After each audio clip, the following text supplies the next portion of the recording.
Do my ears deceive me? Is that what I think it is?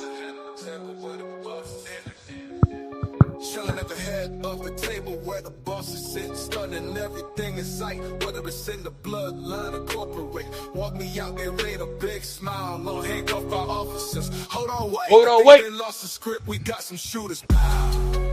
It's off the hip.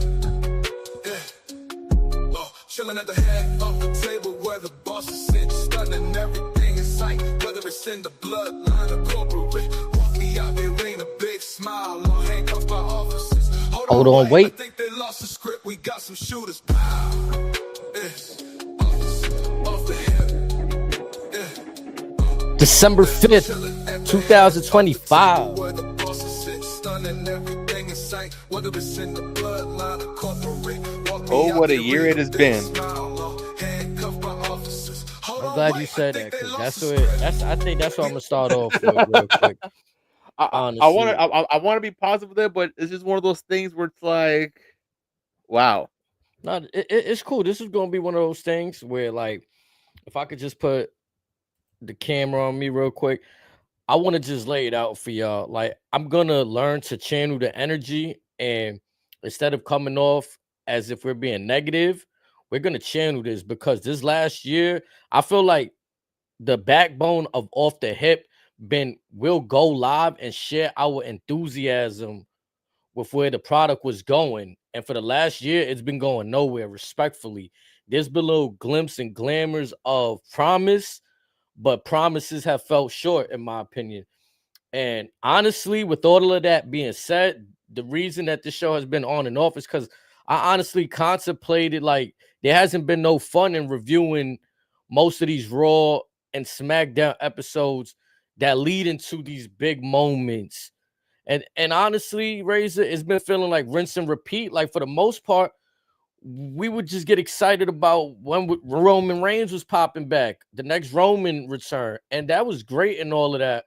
But it started to feel like my overall excitement for the WWE product has started to fade. And now I think my mission statement for Off the Hip, I want to take what we see, and instead of yelling at them, I feel like that's become the norm. Like, when we get upset, us over here on Off the Hip, other platforms, we tend to yell at them because we want our voices heard.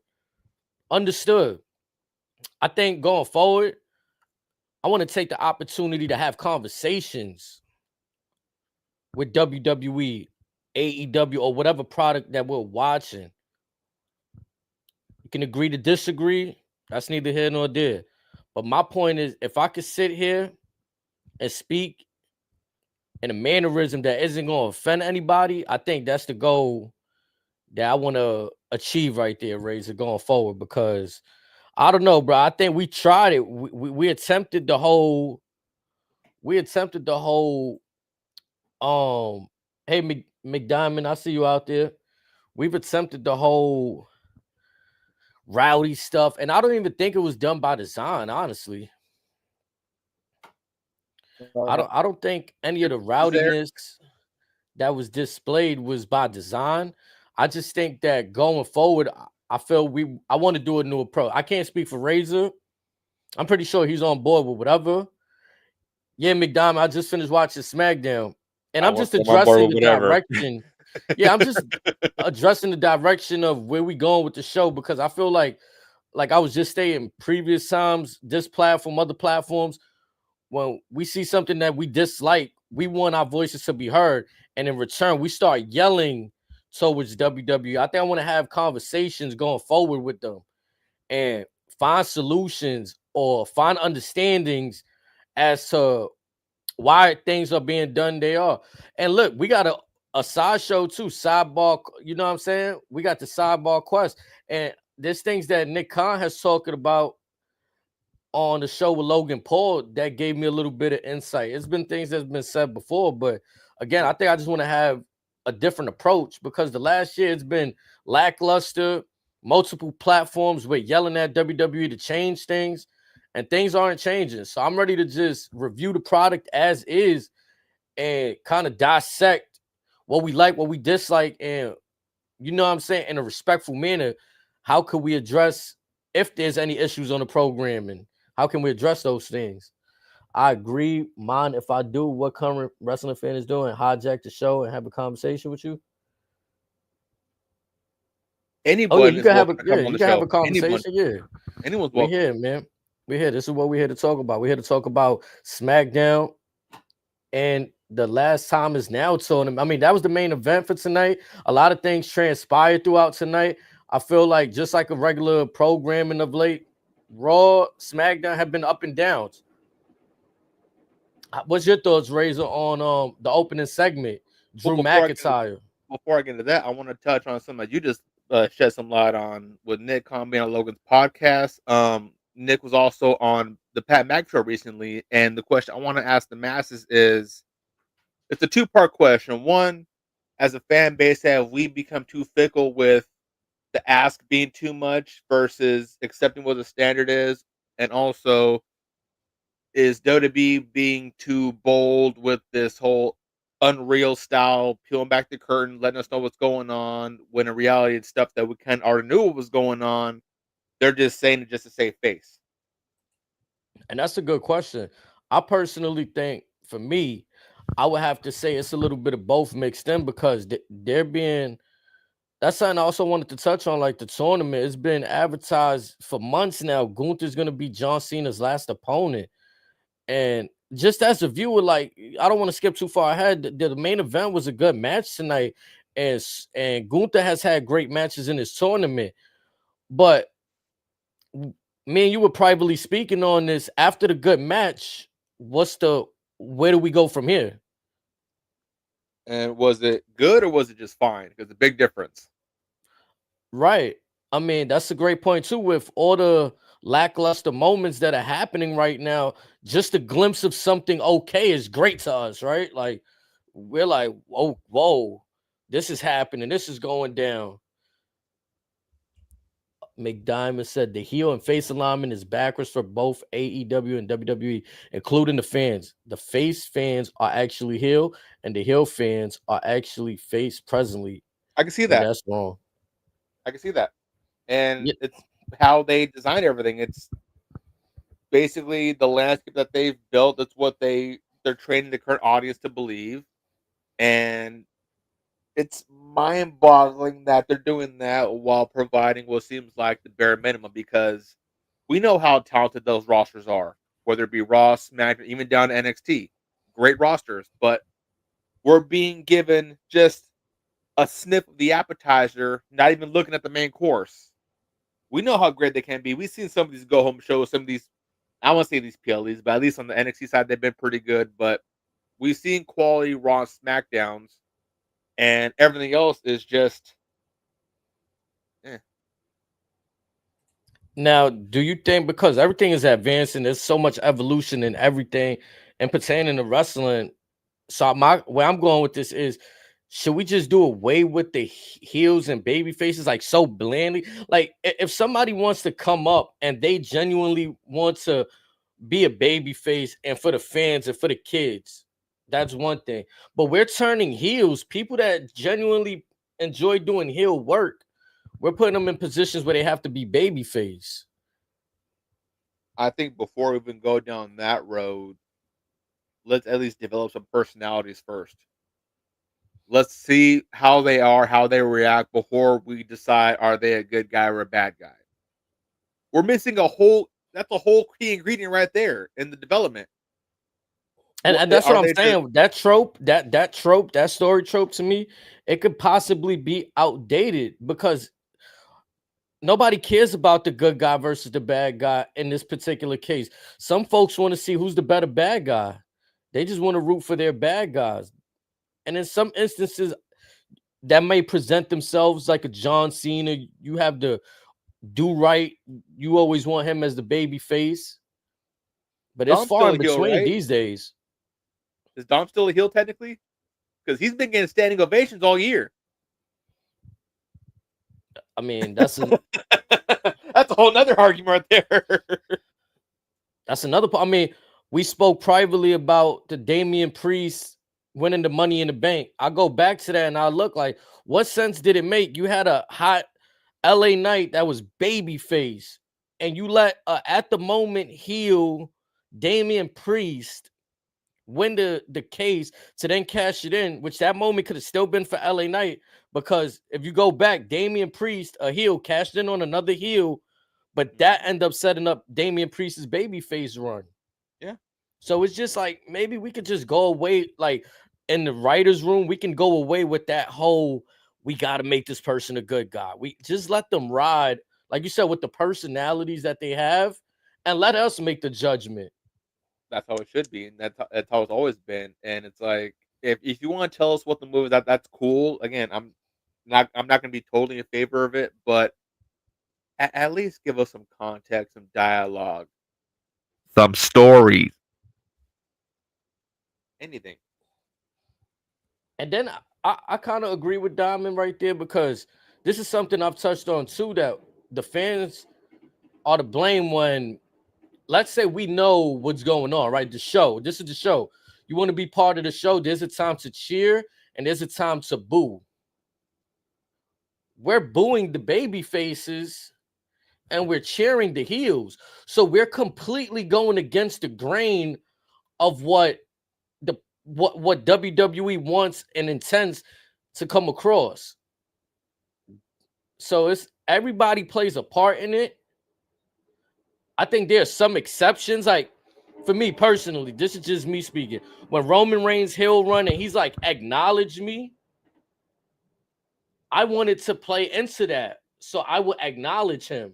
You know what I'm saying? But if there's not certain people that's commanding that, There's only one other person in recent history, not to stretch, that had that, and that was Austin. Steve Austin, not another Austin that's currently employed by them. Those are the only two exceptions of the rule. everybody in the entire universe needs yeah. But I mean, listen, this is just where the landscape is at, and that's why, again, my approach is I want to see what is it that we can do to potentially get things back on course here. Unfortunately, this may be the road for until Netflix or Saudi says so. Unfortunately, I mean, there was something, even it might not matter to some, but to me, it was something I was looking at. SmackDown completely got shitted on tonight, in a sense. The main event was main evented by two Raw guys. Sure, yep. LA Knight may be synonymous with SmackDown for most of the time he spent there, but if I'm not mistaken, he's currently on the Red brand. Mm-hmm. So again, there's other things that, in my opinion, the brand supremacy, we haven't seen any real brand supremacy. The what? Brand supremacy, right? Like, what? Louder so they can hear you over in New York. Actually, they're not too far from you anyways. They're going to be in DC.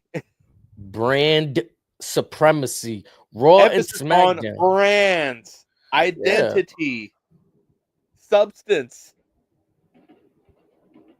It just doesn't make any sense to me that they're separate, but not. It's just like weird, because I feel like back in the Batista era, when you know that John Cena era and everybody was on SmackDown Raw, it very much felt separated. It did, especially this time of year. Yeah. It what, because the stakes are high. We're fighting to see which brand is getting the last man in the Royal Rumble, and ultimately who's got the better all-star team, as Phil wants to put it. Aside from Saturday night main event, this was the last. War Games was the last PLE until next year. Yeah. I mean, technically we have deadline tomorrow, but still, is that considered PLE? I rest my case. But as we piggyback over to SmackDown. Yeah, how'd you feel about the opening segment? We see Drew McIntyre. I felt like he got a great reception from the crowd. Drew, it's funny. I look at him and LA Knight as two opposite ends of the same extreme, and by that I mean we can argue that for the last couple years, the fan base has just gravitated to them like no one's business to the light. So we haven't seen this in a long time, and yet for the front office that claims to give the audience what they want, why isn't there any gold around their waist? Now, H, do you know that I'm not the biggest LA Knight Eli Drake supporter? It is what it is, but I understand and respect the fact that the fan base has this exuberant amount of respect and love for him. So you give Jey Uso this love and this rub, but not LA Knight. In my opinion, both are equally high on as far as selling merch. Both get very loud crowd reactions, and I've witnessed it live in person, much as you have yourself. And you've done nothing with this man aside from the age. What's the real difference aside from the last name? And then you look at Drew. The man doesn't miss. Easily one of the best promos in the company. Hands down, the best on social media, if you ask me. But again, what are we waiting for? Well, I think they're doing right by them by putting them in the spots. The question I have is for LA Knight, why not see if he can carry the Monday Night Raw brand? I mean, we've seen, for example, Seth Rollins had the championship. Before that, CM Punk had it. Seth Rollins teases, I'm coming back to get it. Seth Rollins gets it. He gets hurt. Punk gets it back. I'll piggyback to our buddy McDiamond's little sidebar thing. Just give it to a heel. If I'm not mistaken, LNI still a heel. Is he not, or is he a babyface? What is he supposed to be? LA Knight is a babyface, if I'm not mistaken. Yet he does quite a good amount of heel antics. If you know, I mean, to me, he's just a natural heel. I mean, yeah. Again, one of those scenarios. Yeah, again, one of those scenarios that it really shouldn't be defined. Just let him work, and we come up with the answer. Kevin says nobody wants to see another. Yeah, cool. Nobody wants to see another Drew versus Cody match again and again. Yeah, it seems like that's what they're setting up for, obviously. So why Jay Cargill feuds with heels makes those. I'm on. Oh man, we could jump to that for a second, but the Jay stuff. I want to touch on the Cody Drew thing real quick because I don't know if you noticed. There was a whole lot of whispers around the early mornings of Survivor Series in which Mr. Meltzer said that the closing moments of the PLE will give us a solid indication at what the main event for Mania is going to look like. Correct. And what do we see in that closing image where we got the closing credits? We see Roman Reigns and Cody Rhodes. Mm-hmm. Now, the reason why I bring that up is I would much rather see Cody and Drew long before I see Cody Roman 3. For the simple fact that is that trilogy does not need to be completed at WrestleMania. I've said that since 40. There's no reason why we need to go down that road again. For those that may not remember, for those that may not have been watching during the latter ends of Vince's tenure, we kind of already got this with Roman and Brock. What was it, 4 or 5 Manias in a row or something like that? Or it seemed like every PLE was Roman and Brock for the belt? Correct me if I'm wrong, but that's how it felt like, especially around Barclays, where they're going to be in a couple weeks. 3 in a row. Yeah, because that's when folks got to bringing up some of Hogan's records. Hogan main evented X amount of Manias in a row. It's no secret that Roman is zeroing in a lot of Hogan's records, or he was at the time of having the belt.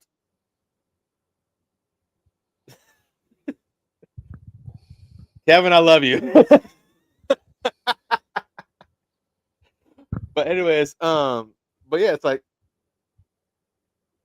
I know I'm just going in circles, but just I think I'm ready for. We're equally as guilty for stating one thing, WWE stating another, and we're just trying to figure out how to get off this carousel and, as you put it, how do we get back on track? And I think I'm just ready for a shocking moment. Everything feels pretty much safe. Like every feud Cody has been in, we can kind of say, okay, this opponent isn't winning the championship. It'd be nice if somebody just shocked us. You're gonna make me go down that road again, huh? I mean, I just like to be shocked. Another Travis Scott moment. Nah, You said shocking. You said no, shocking. a clean. What is it? The heel pin in the baby face. It doesn't have to be clean, but I need to see like something, a change of hands for the title. Oh, But okay, so let me play devil's advocate real quick. Say we get Cody and Drew at Mania, hypothetically, or even at Chamber or Rumble, okay? What if we get Randy out the blue just kicking Cody's head clean off his shoulders? Would that kind of paint a picture of a more appropriate trajectory? I think that's like what you just said. That's what WWE got us trained to moments. I want results. I'm glad you looked at that, because that's exactly what I was trying to get to. It's like, again, we looking for moments, or we looking for the bigger picture and things? Because WWE lately, they're hyper fixated on a little TikTok video here, a YouTube short here, an IG reel here. Because if you notice, aside from Survivor Series, there's less than 5 quote unquote moments in that whole show. At least less than 5 that I cared about. I mean, look at how they packaged John Cena's video package tonight. They did it perfectly. He had the same stuff he said before the tournament, and they put Dolph Ziggler in there. They put Zack Ryder in there. They had all of these moments in there. Mm-hmm.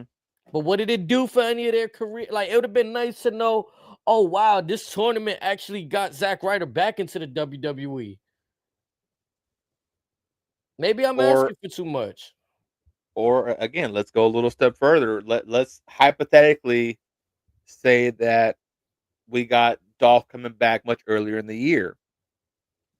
Dolph recently won the TNA World Title earlier in the year. You could have tied that into a story by itself, stating he had a hell of a spring. He wrestled Cena again for the first time in X amount of years, would go on to win the TNA World Title, will come back for the last time as now a tournament.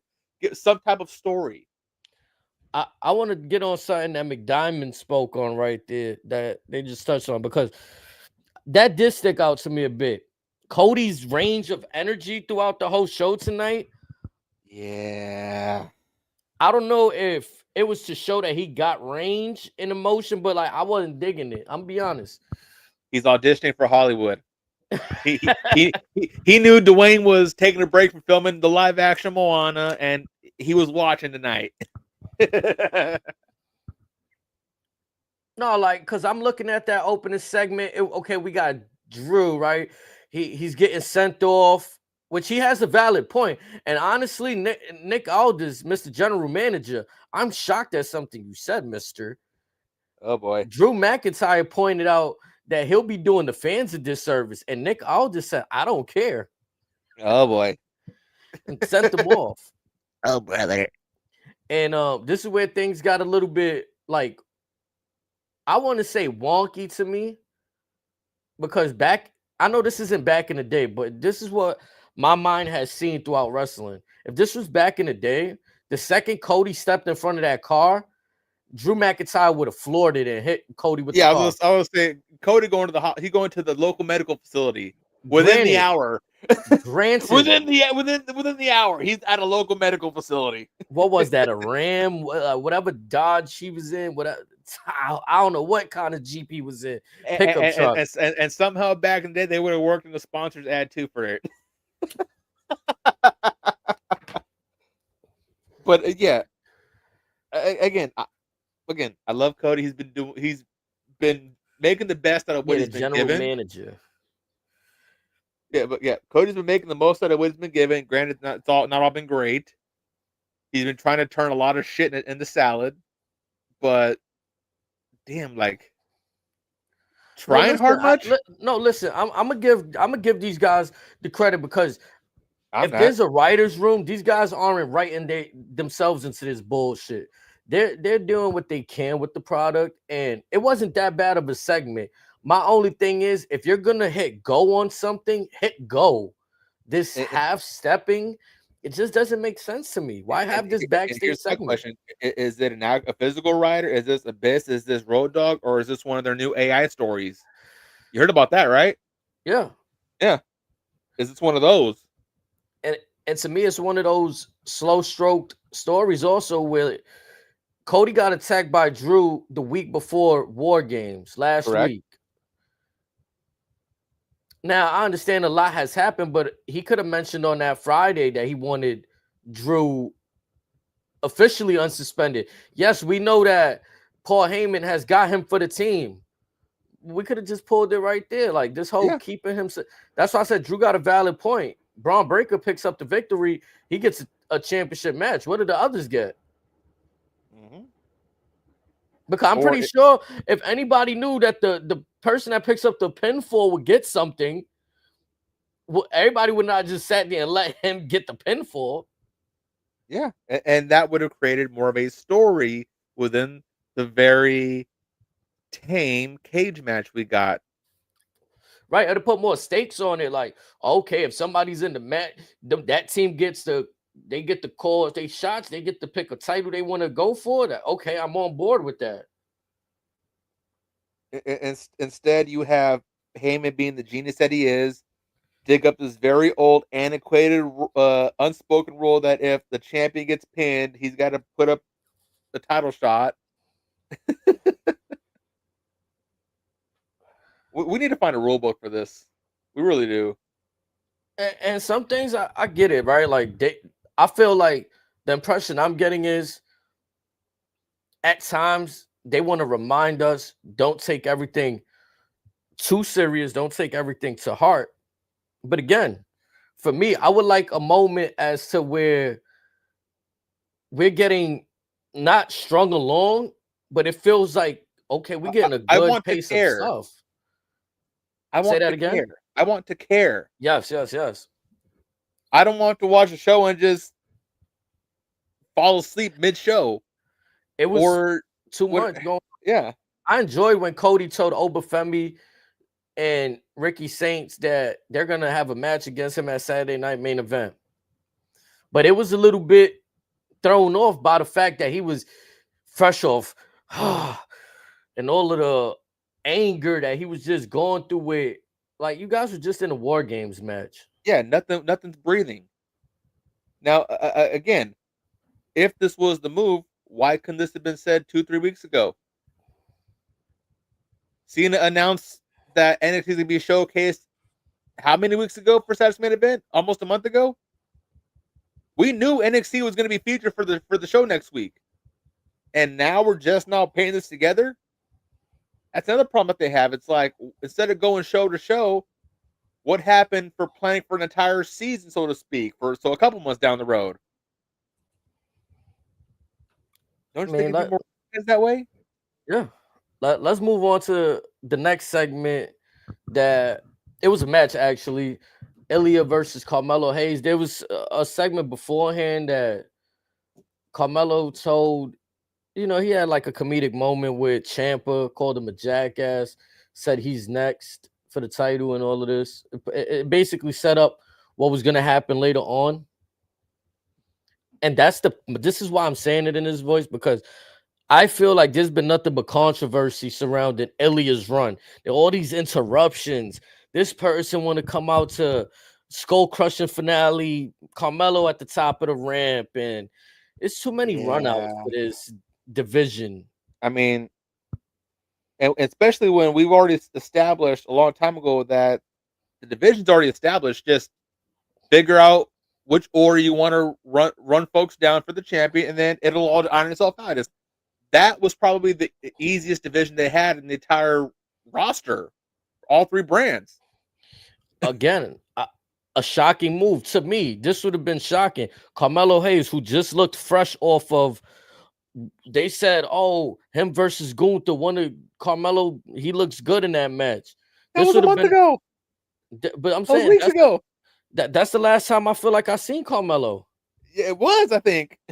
Right? So, okay, this is his next match for the United States Championship. And you squander it by interference? I'll do you one better. Because he looked good in this match. How long ago? Say that again. I'm sorry. Tama Tonga's had eyes in the belt for almost a couple months now. Where's he been? Yeah, it Yeah. We're watching too. Don't get me started on that one. Yeah, I just don't understand. yeah. Yeah, like throw me off a bit, right? Don't make it so clear cut that Tama Tonga is gonna be the one to take it off for Ilya. And even if he's not, I'm okay with it. But it's like with this open challenge stuff, we're not really supposed to know who it is. Say we're anticipating a Ciampa or a Mello, and we hear Tama Tonga's music come out. How much more refreshing has that not become? And I'm gonna just be honest, from my lenses, it's a way to play it safe. You're throwing a segment in front of us that's realistically meaningless if you have no intent. You just keep throwing it out there, throwing the bait. But if you got no intent of actually pulling that segment could further a different story, shed a spotlight on different superstars. Further deep in your division. It doesn't make sense. The guy just had a match.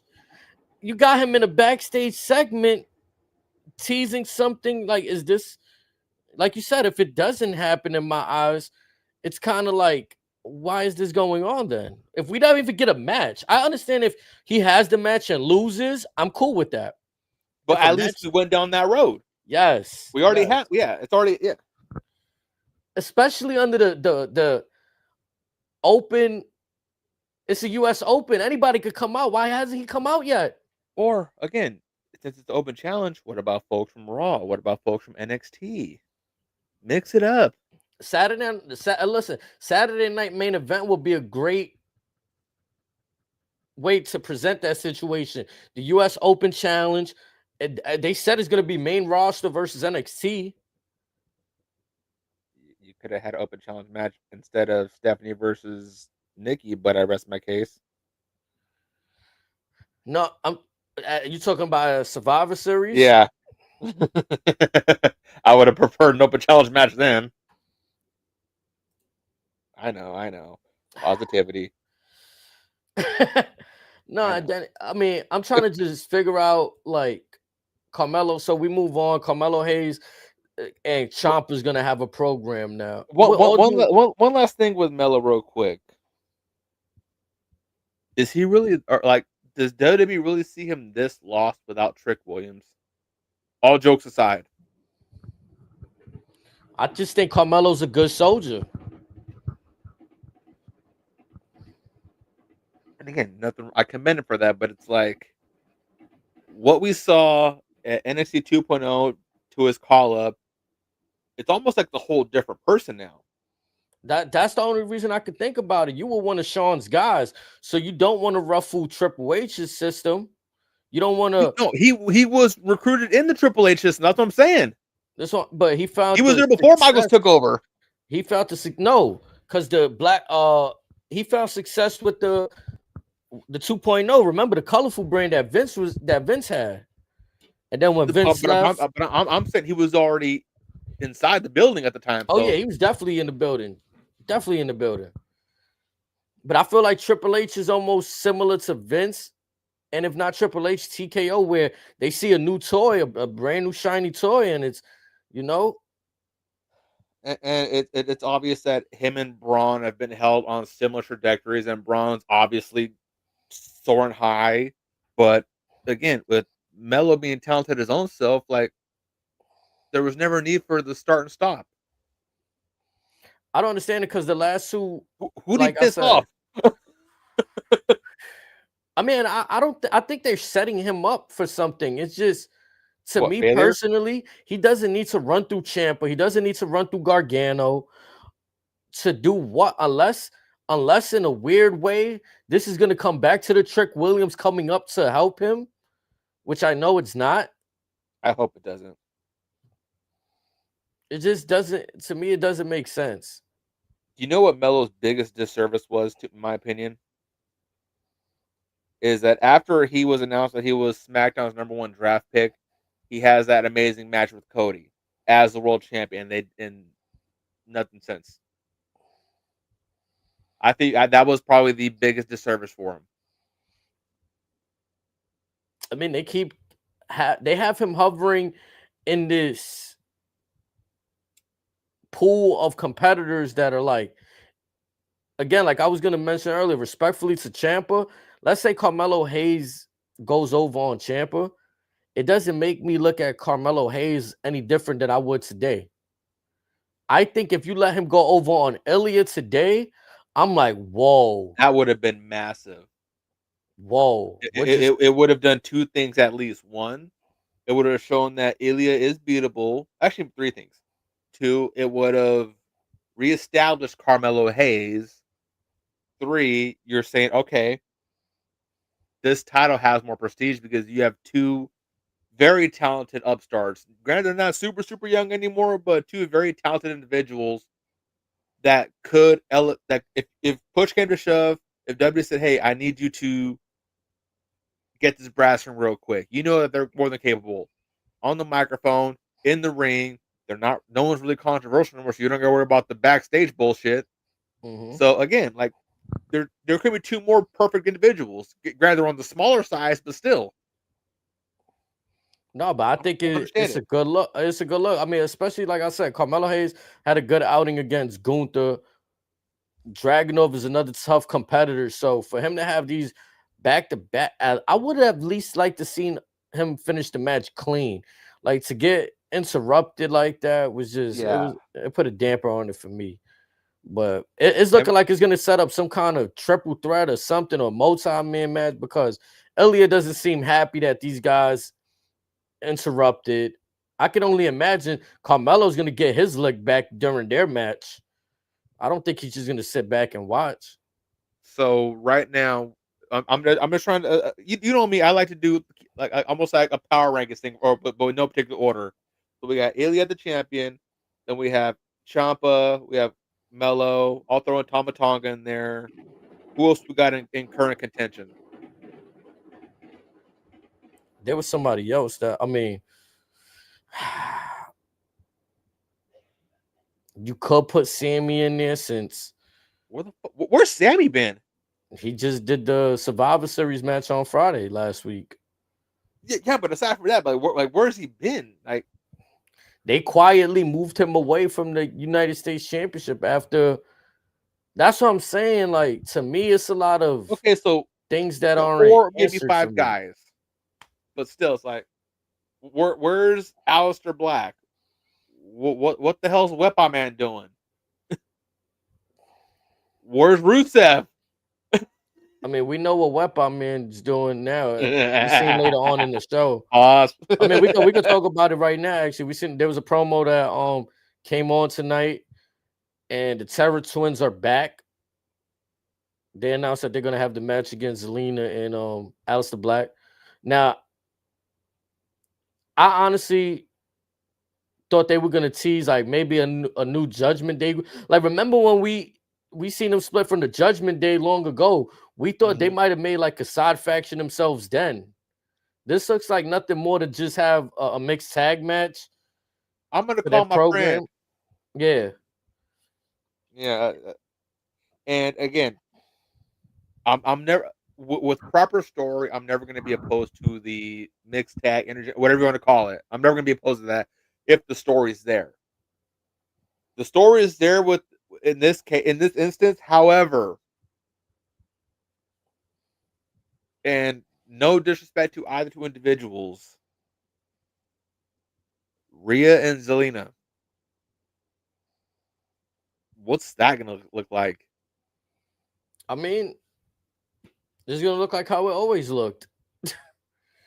And then the thing is, I get it. This is WWE's When was way the last of time we seen Zelina in the ring? Was it this time last year for the U.S. tournament herself? yeah. Jesus Christ! I mean, and then this is also done to, Yeah, in yeah, my we really haven't opinion. seen her in. It's been at least 6 months, right? Since we've seen This her in the is ring. yeah. This is also done to keep Rhea away from the heavyweight scene. They See, I probably would, holding on to her and I would much Stephanie. instead of doing that, I would much rather see Rhea tease a program with Jade Cargill. I would much rather see Zelina have an eye on Julia because isn't Julia not the U.S. champion right now, or is it Chelsea again? It's Chelsea. Again, have eyes on that. Or if you want, if have Zelina pop over to Raw. I wouldn't mind seeing Zelina and Stephanie. I'd rather see that than Zelina and Rhea. I'm gonna be honest. Zelina and Steph said maybe a more complimentary match. That's all I'm trying to get at. I know you know how the internet is. They're gonna try to spin shit left and right. I'm just stating, for complimentary purposes, that would be a better match in my opinion. Yeah, man. Listen, the fans or whatever they are, people go online and say they tired of seeing Rhea and this pool fighting for the championship. Now we got her over here on SmackDown about to do the mixed tag stuff. So And on that little notion on that or narrative, like I don't think it's so much her being the mix for a title. It's just being the mix for the same title, much like how Charlotte was on today's brand SmackDown. Just mix it up. That's all we ask. We get it. There's no brands, blah blah blah. Everyone kind of jumps and goes wherever they want. Okay, so cool. Just call Anna Pierce, say, hey, I want to go to Raw for a few weeks. Can I challenge for blah blah blah? Or we can call all this. Put that in a storyline, something, anything. I mean, to your point, we get some Raw females on SmackDown tonight. Kairi Sane, Asuka. Now it wasn't a tag team match. Yeah, it wasn't a tag team match. It was Kairi versus Alexa Bliss. No one-on-one match. I'll be all right. Whew. Ain't got the diaphragm going in a while. That hold on, wait almost took that start of the show. I want to just mention there's a few things I noticed about Kairi Sane. I think it was at War Games. Well, it might have been a SmackDown before that. She's coming out to her babyface music. Well, her music never really changed. Right. They would just always play either Damage Control or Kabuki Warriors. Yeah. Mm-hmm. So it's been a while since she's kind of getting her music. So I'm paying attention to that. It's also a CFO song. Oh, brother. It's happening. We're almost there. I'm pretty sure it's a CFO song, but yeah. But yeah, Kairi, she was, I think, I'm mistaken, one of the first people that got her original song back, and then they saw how popular that got, so they noticed that more NXT Black and Gold alumni, so to speak, have gotten the original songs back. Good to see. I'm kind of I want to see where Alexa and Charlotte go now, because now that they don't hold the championships, let's say whatever they don't get them back from the Kabuki Warriors, I just feel like I want to see where the next story goes. It seems like they got the same character. No, I don't want to keep. They should have already split up. No, I don't want them to split up. I just want to see what's next. Like, because I'm gonna be honest, I never felt like the female tag team division was treated with pristine like the men's tag team division. Well, and the men's tag wasn't treated much better either, but still. If we really want to think about it. But I know where you're going with this. I'm not mad at that. It's just, again, like I've always said that these tag titles, they're better suited for NXT because it's a deeper rooted division, so to speak. Yes, there's a few more now on the main roster, but for a title that's supposed to be for all brands, when was the last time NXT got some love for the belts? You know what I think? I'm gonna be honest. I'm gonna just shoot it a little clean. For me, what it is that I don't see no character progression with Alexa Bliss. It's like it's two things. I think one, everyone's waiting for the inevitable her going to the Wyatt Six, and two, aside from maybe Nia, she's kind of better off suited as a single star. And Charlotte, that could be argued. And Charlotte, historically or in storyline purposes, has never really. I'm gonna use the Brock Lesnar line. She don't play well with others. So for this is still very different for me. I love the concept. I'm a fan of the concept of how it's been. I like what they've been doing, even the comedic, funny, haha, filler stuff. It's just something about it just doesn't quite sit well with me. And maybe it's because like Charlotte is one of those talent that's just more naturally a heel. So She you seems mentioned she seems Charlotte. she seems more comfortable and more better in her element. I like how she was able to pivot a bit. Like, for example, the robe. That's something her father that came from her father, heel. Now that she's in this babyface role, she's coming out dressing more hip. You know what I'm saying? Have you noticed any aesthetic differences with her robes? She doesn't even wear robes. She's been wearing jackets lately. She had one at she's had You the mean gym for her for the match? PLE.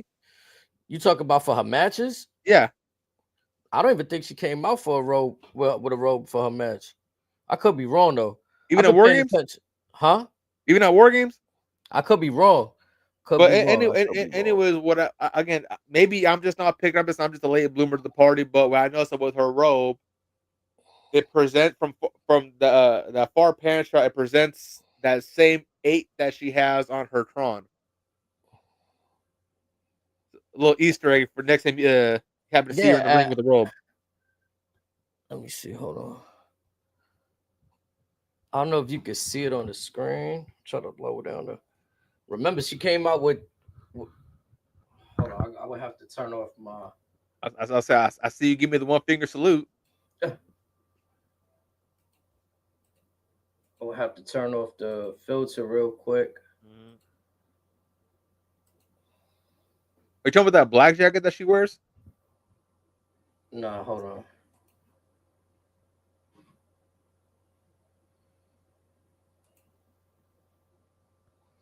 Look at you in the holiday spirit. Oh yeah, Right?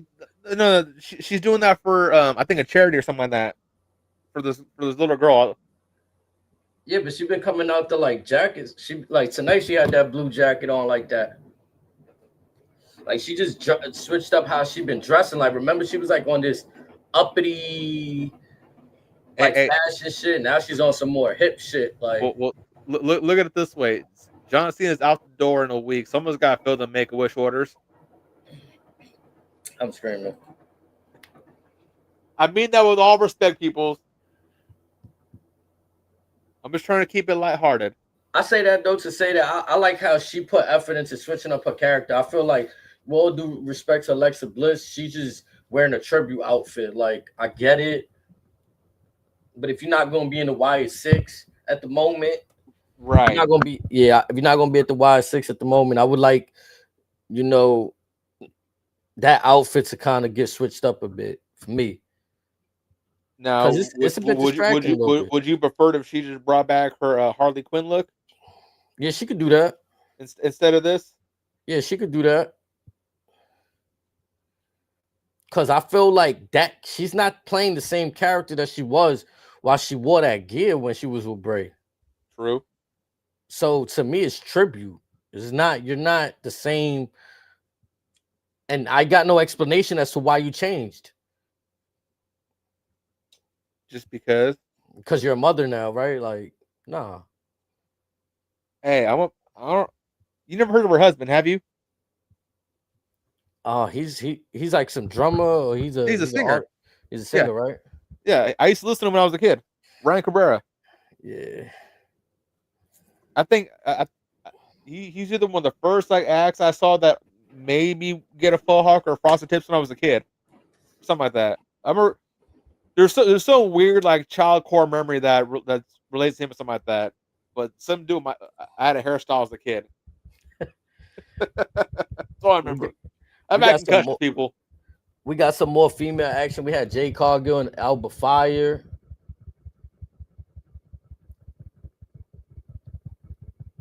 Yeah, I mean, that little silence there. Yeah. Listen, and again, I feel like they backtracked right here. I'm gonna die in this hill, H. I really am. What was the purpose of firing her tag team partner? Who? Isla Dawn. I don't know.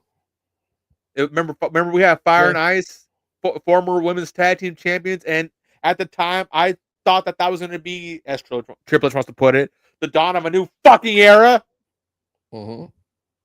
Arguably, at the time, your most cohesive tag team since Sasha and Bailey, or excuse me, Mercedes, or excuse me, Ultima Monet and Bailey. This was your most cohesive tag team. Yeah, I'm not sure what happened there, honestly. And I feel like they backtracked. They had Jade attack Chelsea. And what business does the world? Why is the world champion beefing with the U.S. champion's lackeys? And they're all heels. Please, somebody, please make it make sense. Please. I felt like, me personally, for somebody who hasn't won anything in the singles division, felt like Alba Fire got a little bit too much offense off on Jade. Yeah, the match definitely went too long.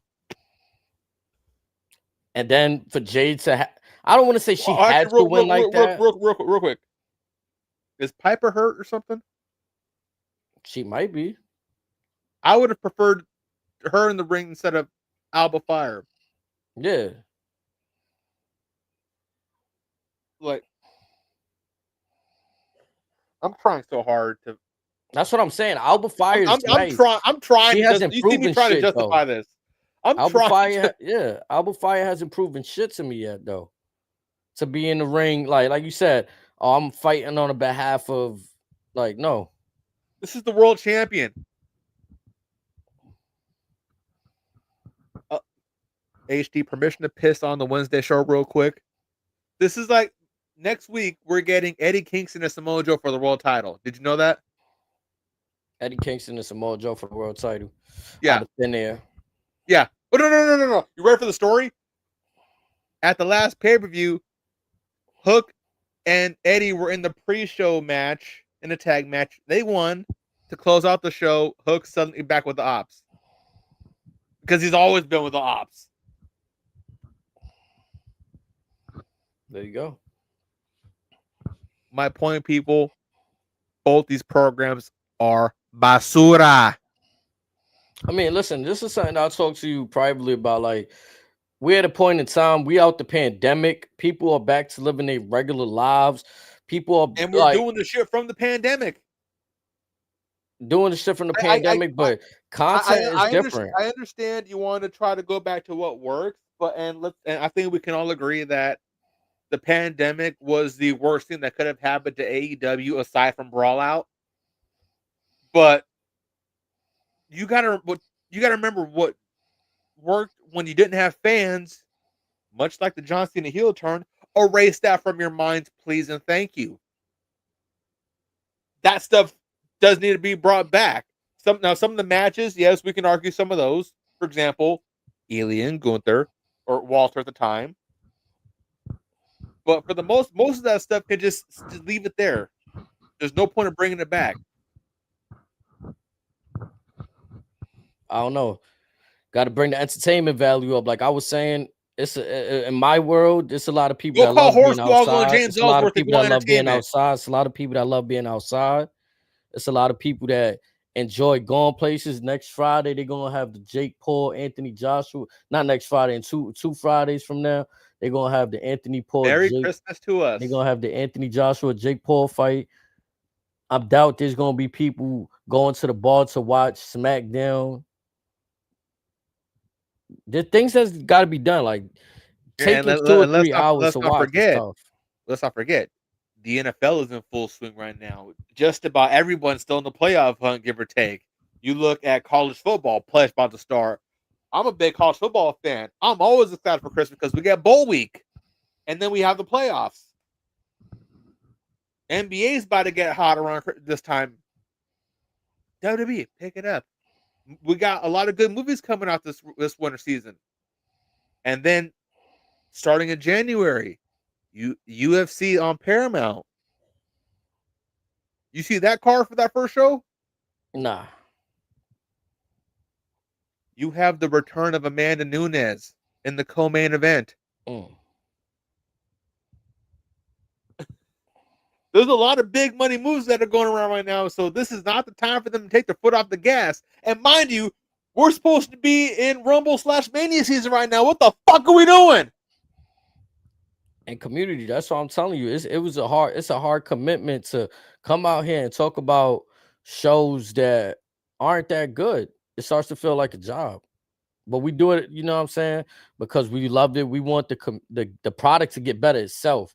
We love the community Me having a myself, chance I with y'all. I just must be a sucker for pain, but that's just me. I don't let it rob. Like, I don't sit there and watch wrestling without doing anything else.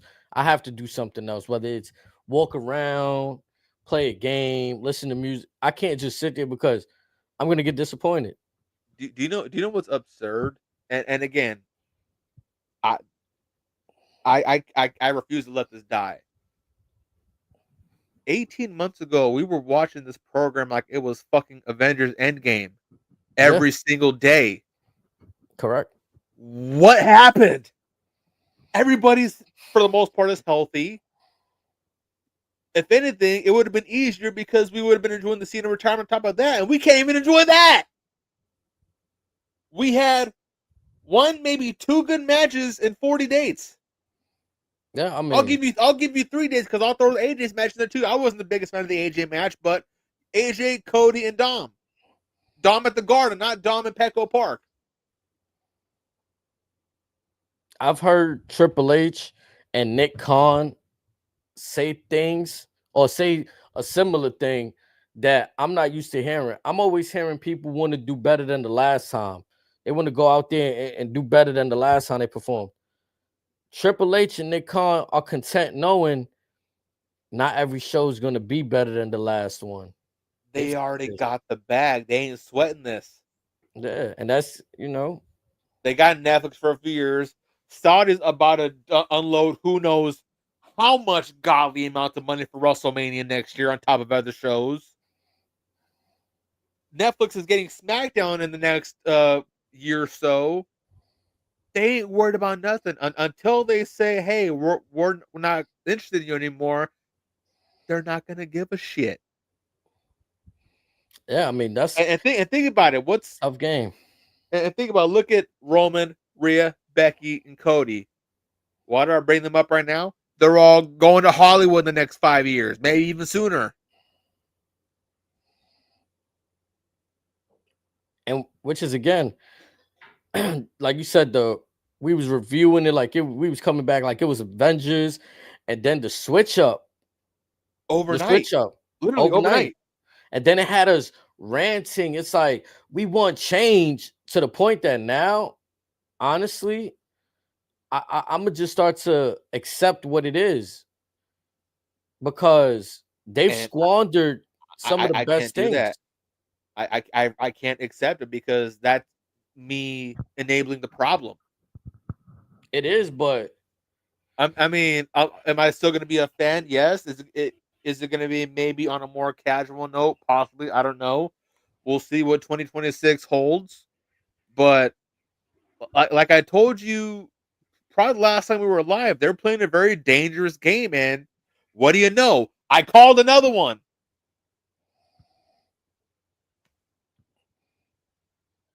Once it's sold, once WWE sold and out the hands of Vince, hey, remember the fickle fans wanted them gone. Because now there's no telling. What if TKO one day decides to change WWE's name all on its own? They did. It's called TKO now. No, that's on the stock, but I mean, like the wrestling that's presented to us. Like, what if they just say there's no more WWE? Well, instead of Raw, it's SmackDown. It'll just be called WWE on Netflix.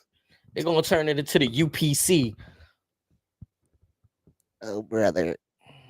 Instead of the Ultimate Fighting Champion, Ultimate Pro Championships. On that note, real quick, this privately, I posed a question to you. And I want to pick your brain now that I got you face to face here. and the people, they can see we liked him right now. I want to ask you this question. Okay, it's obvious that AEW is pretty much set in their ways, right? But by that meaning the blood, the gore, all stuff, pushing the boundaries. That's kind of what they're trying to do. In their minds, they are present at ECW. Is that a fair assessment? Yeah. Okay, so they still keep the acronym AEW. However, it's just a subtle change. And I have a story for this as well to kind of back as substance. They call themselves All Extreme Wrestling, much like back in the days. Extreme Championship Wrestling was once called Eastern Championship Wrestling. Just swap that little word out. I'm just saying that may be the best business move for them. I agree. Tony, I mean, I'm trying to make you money. Yeah, little rebranding could do it all. Like, I know I'm comparing. And then it's saying this is where the best wrestlers just say we're here for the sickos. Boom! Tagline set, signed, sealed, delivered. Yeah. Tony, I just saved your company. You're welcome. I mean, even the word "the" can change how branding is, right? Like the elite. Anything could just one simple word. All Extreme Wrestling. It already got a different You see, they spin brought on that it. YouTube show back. Yeah. No, for real. Like, they could have just called it Being Elite. They could have just called their group Elite. No, it's the Elite. The Elite. Like, you know what I'm saying? So the elite, Stop right? that. Stop that. It's little like nuances like that they could benefit from. And that's why I'm scared with WWE. There's no we in uncharted territories. They could wake up tomorrow and decide, and then they want a position to change their name to something else in the next 3 years. Hear me out. Hear me out. I got an idea. What if we go back to the WWF? I don't think they're in business anymore. It may be up for grabs. I gotta look that up.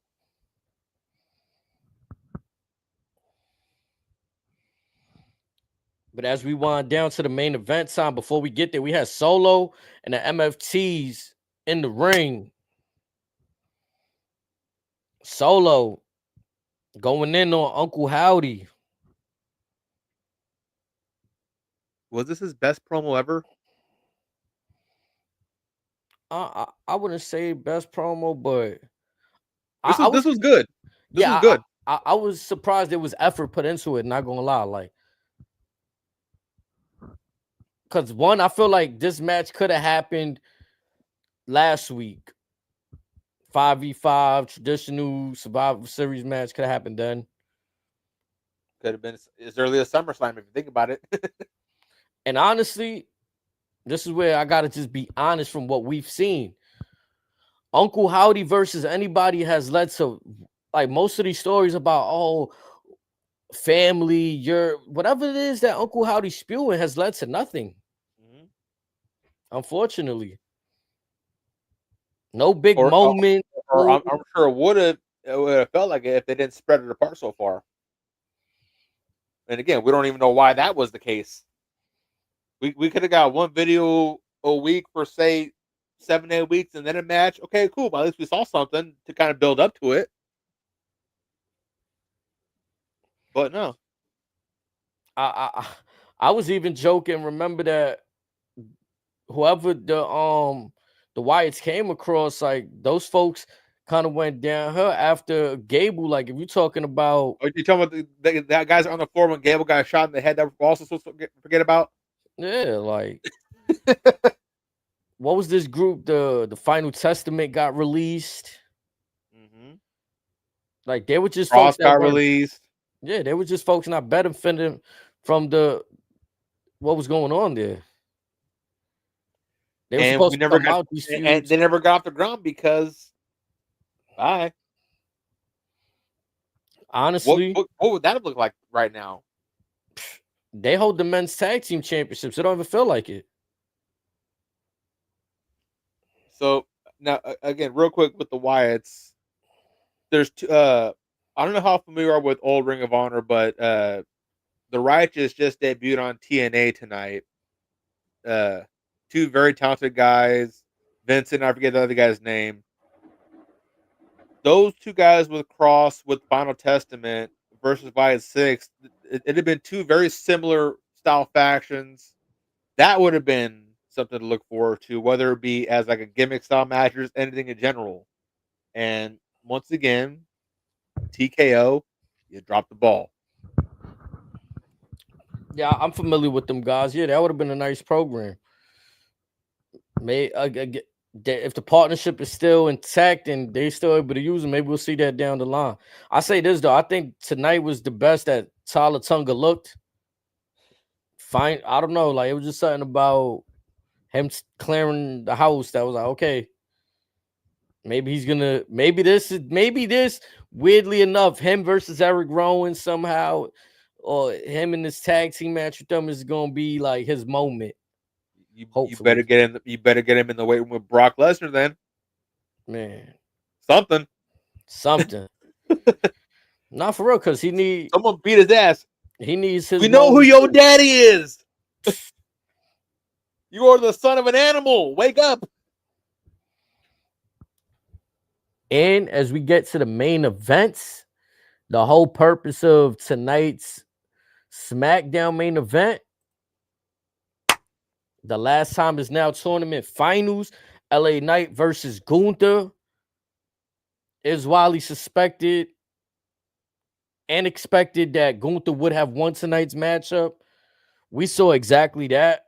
I think their exhibition in the match tonight was, it was great. LA Knight and Gunther, they put on a match. I just hate that. Before you get to the negative, I just want to say the one positive. Let's be honest. This is a cold, hard fact. Gunther was the only saving grace of this tournament. This very godforsaken snake bin tournament. Gunther was the only shining light we had. Thank God for Gunther, the ring general. Maybe nobody gave a fuck. I mean, Someone like, did. He did, apparently. yeah, because he's gonna go fight Cena. But if everybody else knew they didn't have a fucking chance of, they like, man, like Rusev and Jey Uso, I still didn't understand that booking.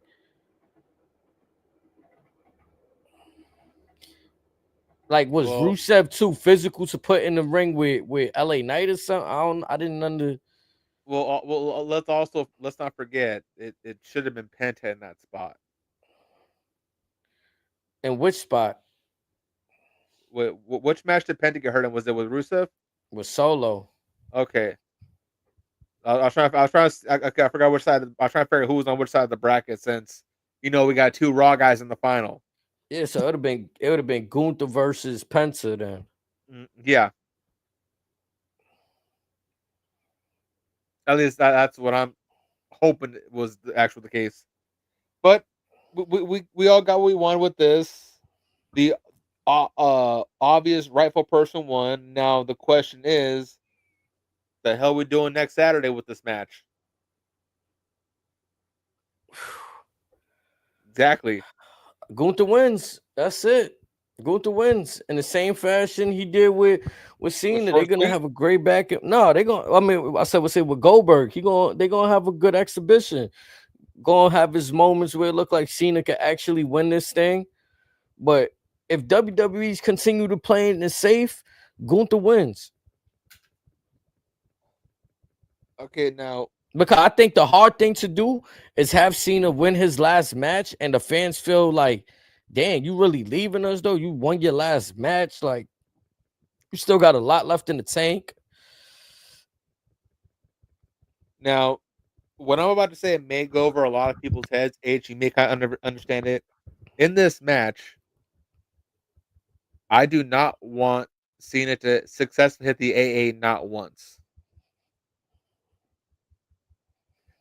That better be the only move that he does not hit on Gunther. Because that with Cena walking out, with this being big match, John, for the preservation of the legacy of John Cena and the man that can't be seen, go out with the program of at least for a storyline perspective, yeah, but he didn't hit his big one on you. Something. Don't just make it like everything else. Just play the greatest hits out the door, losing effort. If Gunther is to win,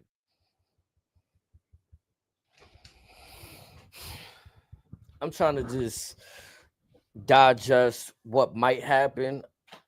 I feel like a few AAs are gonna happen. that's what I'm afraid of.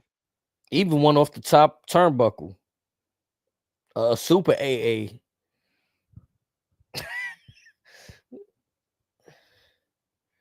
And And they then commercial free for his match too, right? They said. So it's going especially if it's opening, oh yeah, that'll probably be the only. It'll be like Heyman's Hall of Fame ceremony. Once that's done, no one's gonna watch the rest of the show, which means they're gonna shit on NXT. Yeah, didn't think about that part, did you?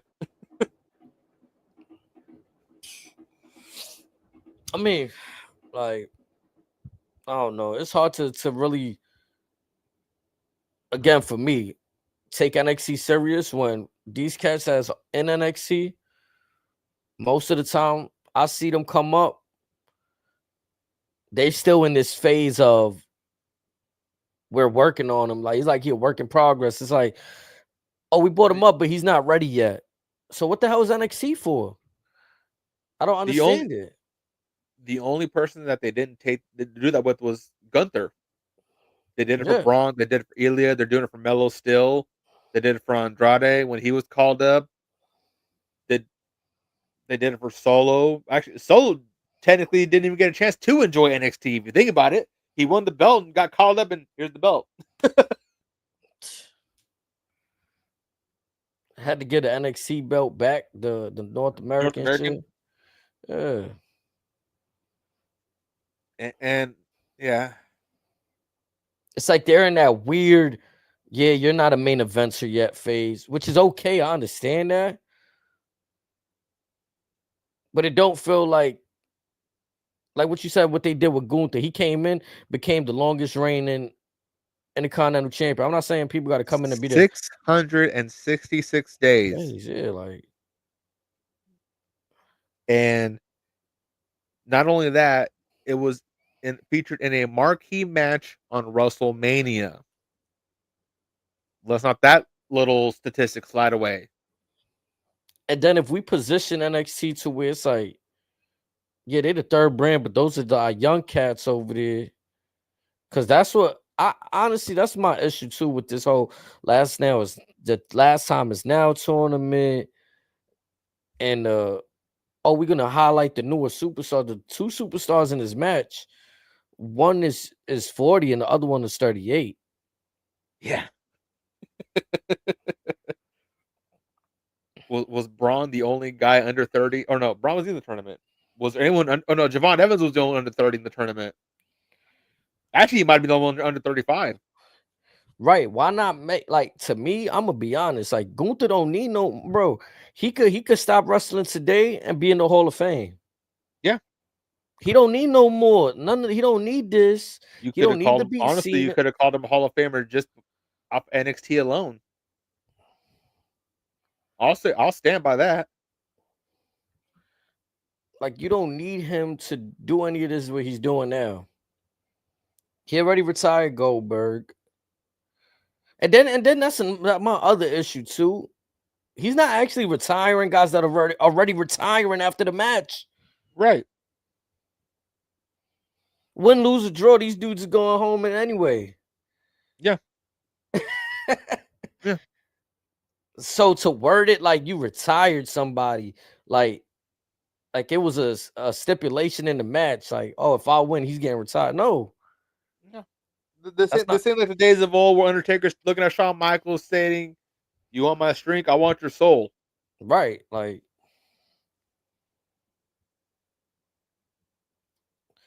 so to me, I don't know. This whole facade of a retirement thing that we're getting duped into, and I'll be honest, if it was me booking, I'd probably let Bronson Reed or Braun Breaker, hell, even maybe Logan Paul, but more so Bronson Reed and Braun Breaker, because Logan Paul already lost to Cena. I would have Bronson Reed or Braun Breaker had ran through this whole tournament, and Gunther be the one they ran through last. So with this is we had 16 people in the tournament. Well, 15 actually, but 16 spaces. Is that about right, or do we have more? I think that's right. Okay, so this is what I would have done. I would have had Cena handpick 8 opponents. Now he could have handpicked, or he could have picked people that could have had ties to his history, i.e., a Rusev, a Ziggler, Zack Ryder, if he was healthy, a Kevin Owens, guys like a Randy, guys like that. And then you pick 8 guys from NXT. That's your bracket right there. Just the past versus the present. And then that way there's some substance and some storyline legitimacy in the tournament. You're showcasing NXT since they're going to be featured at the network event anyway. I don't know if it's a PLE, I don't know, whatever. And then also you have guys that have ties to Cena, and could they be advancing for one last match with them? Something. I don't know. I could be totally off with this, but this just, in a weird way, this tells me that Braun Breaker is not beating CM Punk on January 5th or 6th, whatever day it is. Why the hell wouldn't he? Because this would have been the crazy momentum.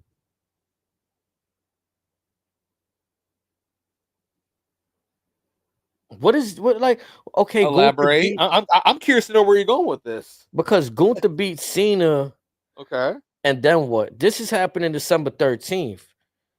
Gunther beat Cena, and then what? At least Braun Breaker could be in a fresh, I won the War Games match. I beat Cena and beat CM Punk for that could be a hell of a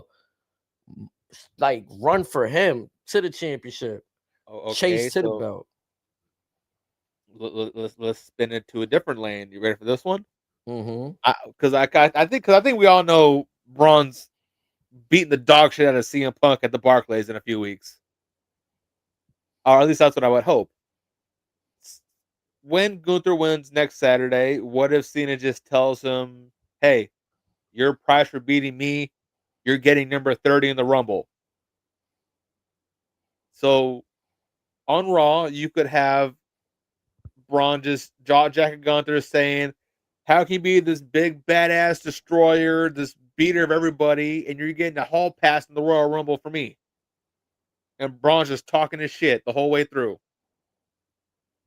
That could be Right, because something. it's like, look, like Dominic just beat Cena, right? And Dominic is running around talking about, I'm the greatest in the world. Like, if he's the GOAT, I'm the GOAT. So what is Gunther gonna say? That's what Nothing. I'm He saying. just beat him. That's That's what I'm it. saying. You got, if you give him at least up the prize, let's say number 30 in the Rumble, or some stipulation Something. that, Yeah, I'm there with you. yeah. But like I said, this whole Cena retirement tour this whole year. Well, again, like we said, first off, once they went to the UK that first time, they fucked everything off. You just got men coming out for a few appearances to cut promos. Oh, and on the subject of dates, did you see that little snippet that's circling the internet of supposedly Cena wanted to do 220 dates? Yeah. Imagine again, we could have got actual stuff in those extra 180 dates. 160 dates, but yeah. Oh, what could have been? Yeah, he said he wanted to do a whole actual year. I mean, A whole leg. He wanted to ride with the boys a whole year, one last time. What would that have looked like? That would have been something. Oh well. Like I said, if Cena's opening the show, we'll celebrate him. For those of us that are still watching, we'll get to enjoy a solid match between Sol Ruka and Bailey, and the winner of Obafemi and Ricky versus, or the winner of Oba and Ricky will take on Cody. and I ain't gonna lie to the way I SmackDown ended. they ended like they had to get out of there before the folks threw a riot or something. Like I never seen the show end that fast. Oh, you sense that too? Yeah, Yeah, they knew folks was not happy. yeah, it was They like, knew. like let's just end the damn show. The Gunther was still saying stuff to the camera, and all you just see is the Paul Levesque Lee fittings and all the extra stuff come up on the credits. Like I was like, Matter of fact, I was checking my phone to see where they were on time, and yeah, they did go a little early. I was like dogs. Like, what do you got? Like, what are you doing? Like Gunther talk his stuff. Like he just won the tournament, and you just gonna rush him off the air, right? Like giving him that good old Goldberg treatment. And you know what's fucked up about all this? What's that? What do you bet on season 2 of Unreal? They're gonna blame this on Abyss. First episode, season 2. Abyss, get your ass here, boy. Abyss, I love you, but like, come on, man. You are still a cold-blooded killer. Take him out. You know what's up? Like you said earlier, we do it to ourselves. At this point, I'm watching the product. I can't even hope for better. I'm not being hopeful. I'm just tuning in out of pure like habit. Like this is a habit. It's part of my routine. It's part of like it's part of life. Like wrestling is just part of life, even though it's shit at some points. It's like, okay, we're gonna deal with it and move on. Because again, we know that, like I said, with the minds that are in the office, with the talent on the roster that's healthy, they could very well easily turn around overnight. It's just what's stopping them is my genuine question. I get it, they got the money, but is that really the only reason why? I mean you priced out multi-person families, so it's like, or multi-children families for the most part. So for those that are sticking around, that are choosing to stick around, at least justify the price of admission. That's all I'm getting. You got to have a crazy man in the laboratory too. Like, for example, I go back to, because I just finished watching it. Nick Khan and Logan Paul. Logan Paul mentioned that Vince McMahon. I don't want no spoilers. Oh, you didn't watch? No, I got that queued up. I gotta finish Andrew Schultz on What's Your Story with Steph McMahon. Oh yeah, did you notice that she's going by Steph, not Stephanie these days? I gotta finish that. So yeah, chat. Logan Paul told the podcast how Vince McMahon told him he's gonna be here for a while. So I just thought that was interesting. You know what I'm saying? Because it takes a certain type of genius to keep these people around. I don't think we'll see. Like, I just thought it was interesting how Logan Paul was even part of Vince's last doings. Okay. That's a wholesome little Easter egg for me. Oh, you was able to still hear me? I tuned into the very end, so I just caught the very end. I was like, okay, I was gonna just nod and agree and hope you weren't paying attention to me just chiming back in casually.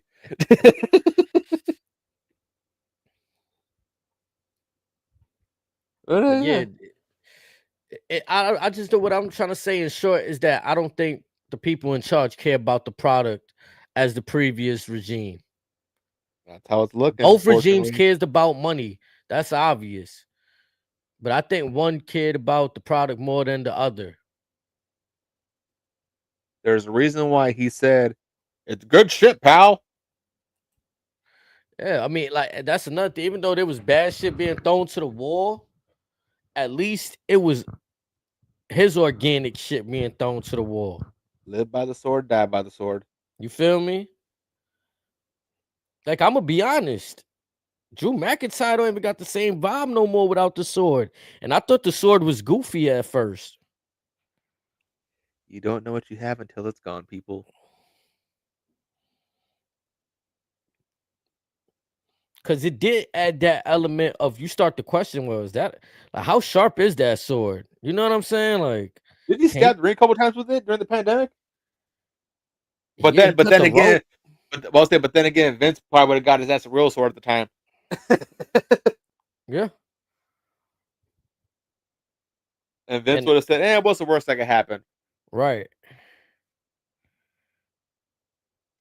But yeah, I mean, I don't know what we got to look forward to on Monday. Like I said, they kind of just got out of there.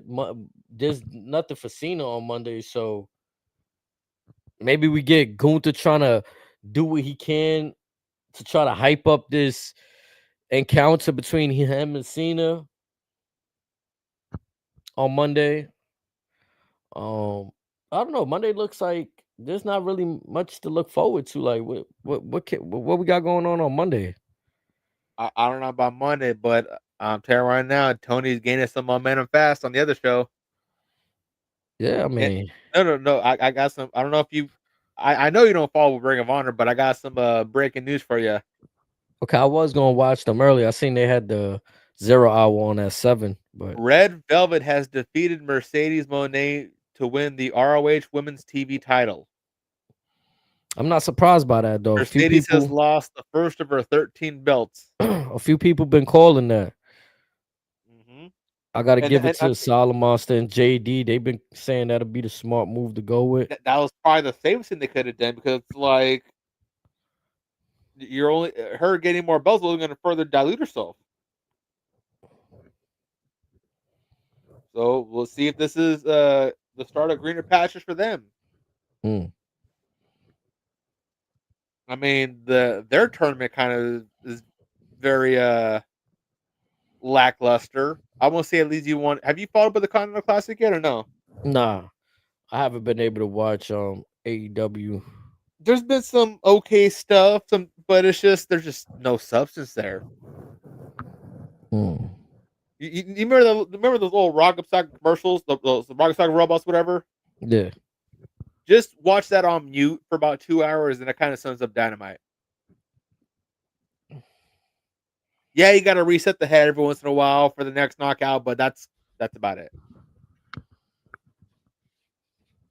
Yeah, for me personally, I feel like once I watched so much wrestling in my lifetime, like the moves, the good matches, I need the whole package. I can't have just a good match and nothing surrounding it, like the other parts not doing it justice, the camera, the lighting, the arena, the set. I need the whole everything to feel right on both sides. Once in a while, depending on what you're trying to get across, you might get away with how the set looks, maybe, but yeah, everything else kind of has to be there. It completes it. It's an experience. Yeah. And like WWE saying on their side, they're selling a premium experience. So we want to be like Coachella. Yeah, like well, you're charging Coachella price. I can tell you that right now. But the Coachella field, nah. Like it was weird last week. It was weird on Monday when Jay and LA Knight had their match, and like LA Knight went to suplex Jay off the corner, and Jay almost slipped. And then once he gets suplexed off the top, it's like he just. You mean where Jay threw a little temper tantrum? Yeah, like it's just bizarre what's going on these days. I'm not understanding. I don't know. Yeah, and again, if it's part of the story, why? But if it's an accident, it's like you guys not getting your shit together or what? Like again, like which is it? But then again, maybe some folks just don't have chemistry together. Sometimes it's just oil and water. That happens too. But yeah, that whole match just felt uncomfortable to watch. I don't know. I just hope that the product starts to get back to that feel. Dwayne, I was gonna say the Will Ospreay line. Say it. You want to restore the feeling. Yeah, like, but even if it takes Dwayne to come back and like, but for what though? That's the problem. Because he makes things exciting. Well, it makes something. In hindsight, does it still end up being exciting? Like again, if you were to rewatch the Travis Scott segment from Chamber last year or this year, is that still going to be exciting? You're looking at it like, we know what happened afterwards. If it would have, that's the problem though. If it would have led to something, sure. But I would want The Rock to be more in like a position of power. Like we know you at the table with TKO, Feel so like the literal authority, like Triple H and yes, Stephanie were in 2015. right. That's all I would want. He don't got to come back to be in the matches or be part of the biggest story. But I would like to know that you are the final boss. And but I think with him, like I think because the Rock and Roman thing has been pushed off for so many years, one, that's all people want to see happen. And after that happens, it's like my fear is the fan base is gonna just be done with him after that. It's okay. They'll be back. They fickle. It's okay. Okay, if that's the case, then why ain't Vince showed up yet? I mean, I think that's still I legal mean, stuff. that's an obvious one. That's a bad example. Okay, let's see what's a better I mean, one. the fans they filled up an arena to see Goldberg's last match. Why did it take Cardona so long to come back? That's more something I feel like was touched on the Stevie Richards show. Like, remember I was telling you, like, and I'm starting to look into it. Like, guys that get over on their own, WWE kind of like, and I understand it's like if we write in a TV show, me and you, and these characters that we had no intent of ever putting them in this position, our fans start to want to see more of them. It's gonna cause our job to be harder, even though it should be a simple. Oh well, you can just put this person into the. No, you got to rewrite everything, go a whole different direction. And I think that's what happens, but it comes Okay, across the wrong way. okay. So then, what about their two world champions, Cody and Punk? They became draws in other companies. Punk was a star long before WWE ever came in the picture Mm-hmm. internationally. Mm-hmm. And then you could same with Kevin Owens. He was looked at as a star long beforehand. AJ Styles. So yes, there's some validity to that, but again, there's people that have again, no disrespect to Cardona, but people that have been plateaued higher, been looked at as a higher echelon than Cardona that have thrived in WWE that have some have left and even come back. Like I said, like McIntyre's left to come back, You know Punk's left what's to come Matt back, Cody's Cardona's left to come issue? back. You know what's Matt Cardona's issue? And this is You just making too me much looking money. at this is me looking at everybody that's left, went other places. They all did the same little shit. He goes to the big companies and lose. He does all the winning on the indie. He's the indie god. Sure, you lose on AEW. You lose on TNA. You go to But the paycheck WWE nice. and lose. The paycheck looking nice though. At least that's I, probably how he's looking at it. I understand that. But some of these other guys at the negotiation table probably whatever they said, however they negotiated, they were able to make themselves look strong in every outcome and get the check. Right. Like Drew, when he went on his run from WWE, he went, what was it, the ICW or whatever the shit it was in England where he's from. He was cooking up over there, made it to TNA. Cody went around the Oh, world. are you talking about the Scottish promotion? Yeah. And again, that's where I discovered Joe Hendry, Grado, Slex, a lot of talent in UK before it was butchered. Yeah. Oh, what was it? What Culture Pro? Oh, They what they, they culture? they they came and went a little after that. Okay, okay. Yeah. Yeah, so in Matt Cardona's case, I feel like it was a little different. Like he'll come in and do the job, but generally, like Karrion Kross, got over WWE, wasn't really fucking with it. The Street Profits, I feel like people are Now calling that's for a weird them. one right there. Yeah, That one is a strange one in every worst aspect you could think of because again, You can easily use the Drew McIntyre LNI argument with them. Like hands down, one of the most popular tag teams they've had in quite a long time. The fan base thinks very, very highly of them. They think even more highly of Montez. I understand if he's taking care of Bianca at home. I understand that part, but aside from that, it's like, how are you missing the ball on that? Especially when he did the old school WWE run where he puts on size just to make you guys happy, and he's still freakishly athletic. And I'd put his athleticism up there with Randy Orton.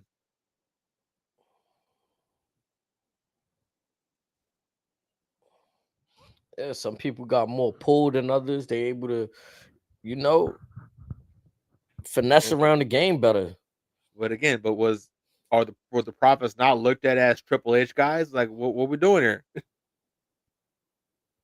Again, I think if Triple H learned from the learning tree of Vince, Vince always had a new toy. Why is Triple H gonna be any different? Yeah, well, at least, but Vince also knew when his shiny new toy was hurt. He knew how to make one on the fly. Which again, this is something we spoke in private too. Like Triple H was picking up a lot of these guys prior that had identities. They were indie darlings. He didn't really And have to he, do much but he just polish changing them the up. name. No, he just changing the name. That's all he's doing. Not even Yeah. polishing them. No, I mean like help with certain people enter. Like I want to say he helped with Finn Balor's entrance. Okay with that, but again, but like Bronson Reed got the same entrance, same gear, same look. Yeah. Even Finn's for the most part, it's the same look. Oh yeah, definitely the same look. He just helped with the entrance part. That's all he really gonna help them with, how to look at the camera the right way, the hard cam, make sure you know what I'm saying. That's all he's helped polishing. But they, like you said, they'll just change the name, but the look they're coming in the same, basically the same persona. Yeah.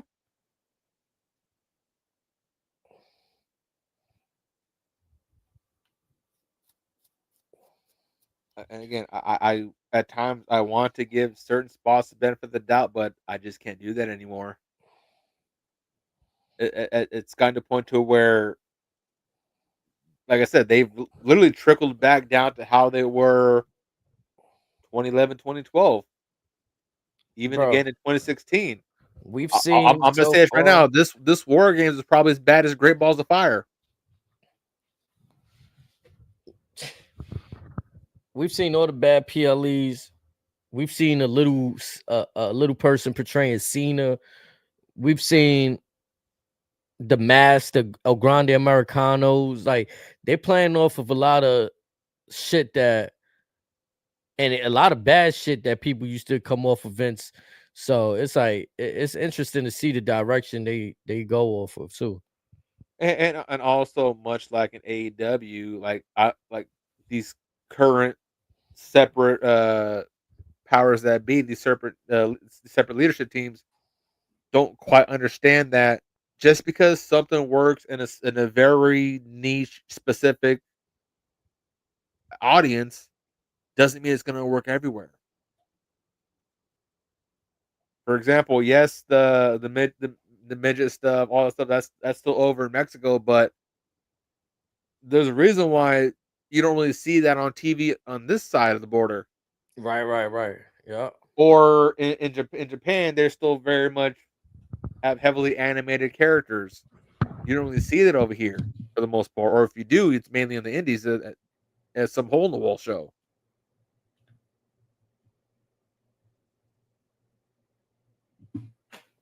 But you can't force a certain audience that's accustomed to a certain style to suddenly fall in love with this new wave because you're saying it's the dawn of a new era.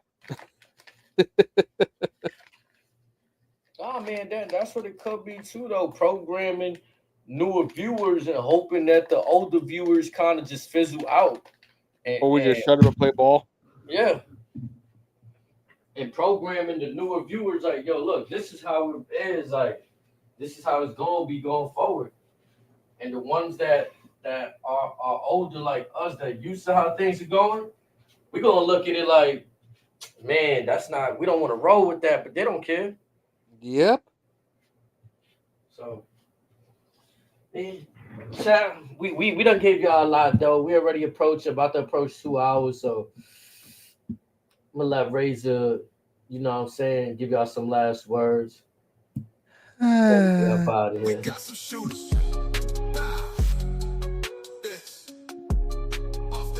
No Japan, no outside of WWE. Quick gem, you can get them before we get out of here. No outside what? Outside of WWE news, some news related. Leon Slater has defeated AJ Francis after Rich Swann turned on AJ. Frankie Kazarian pulled up to Final Resolutions in a lowrider.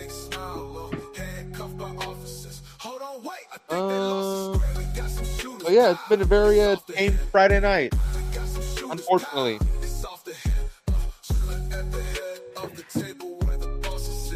Yeah, again, like, we should have called this show the State of WWE because it's like, good Lord, we know what needs to be fixed. It's very simplistic. It's just execute it. It's not that hard.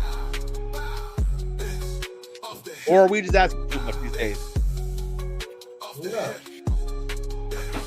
All we actually put is good programming. Like, it shouldn't be that hard. Like, you know when something is good, it'll hit you. You wouldn't want to watch nothing else if it's good. It's really not that hard. Like, it really isn't.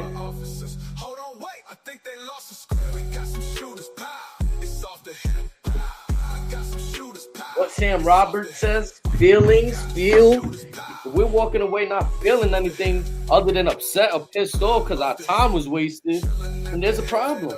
That problem doesn't want to be addressed because the fucking pigs are fed already. You got people selling their house just for a WrestleMania ticket. Why? Yeah. And it's not going to stop when my fellow content creators, they love to make videos showing how they spent $7,000, whatever amount of dollars, as if it's some flex. It is a flex, but it doesn't mean it's a good flex. It's the kind of flex where you bend down and touch your toes. That's the kind of flex it is. You spend $7,000 to sit in a venue for anywhere from 4 to 8 hours, to where you're just watching the same thing that you just saw the night before on SmackDown before you flew out there.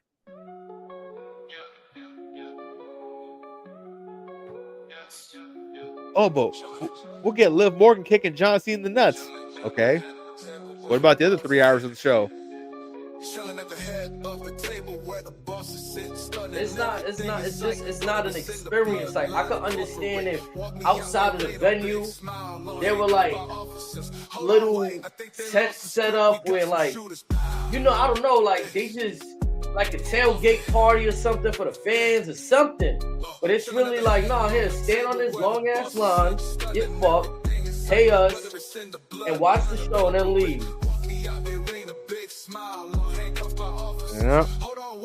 I don't even know what's the point of the damn post show no more. If it like folks said, like y'all don't even want real questions no more. You want to ignore what we really chanting. That was the point of this shit. Also, I managed to find some news that, hey, this is very near and dear to our hearts. You ready for this? Yeah. We have Wrestling Royalty debuting at TNA earlier at Final Resolution. Oh. This young man's name is Jesse Funaki. Okay. Yes, the son of SmackDown's legendary #1 announcer. Nah, that's fine. He's a small lad too.